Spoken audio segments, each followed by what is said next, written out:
Secretary Rubio, you said that you were going to skip the G20 foreign ministers meeting in South Africa because of your disagreements with the government there. Could you tell us whether the whole Trump administration, the whole US government is going to skip all of the G20 events in South Africa this year? And do you feel that by doing this, by missing this meeting, you're ceding global leadership to other countries like the BRICS countries and China specifically? And secondly, just on Gaza, because you addressed it yesterday during your press conference, during your comments, you mentioned that the plan that the president set forward would only move Palestinians from Gaza out temporarily. The president has said, I think it's pretty clear from his comments today, that he's talking about permanently resettling Palestinians from Gaza. Could you tell us whether this administration is planning to facilitate the forced displacement of those Palestinians? One of the G20, I think the whole topic of the G20 gathering is one that I don't think we should be focused on, talking about global inclusion, equity, and these sorts of things. I think we should be focused on things like terrorism and energy security and the real threats to the national security of multiple countries.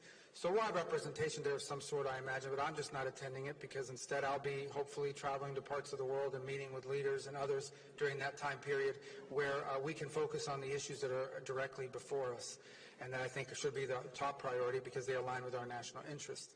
As far as your question about the Gaza piece, let me go back and say that place right now, and I think the aerial images confirm, is not habitable, not just because of destruction due to the conflict and the fact that the Hamas cowards hide underground, but also because there are unexploded munitions. There are all kinds of weapons, including Hamas weapons in the location.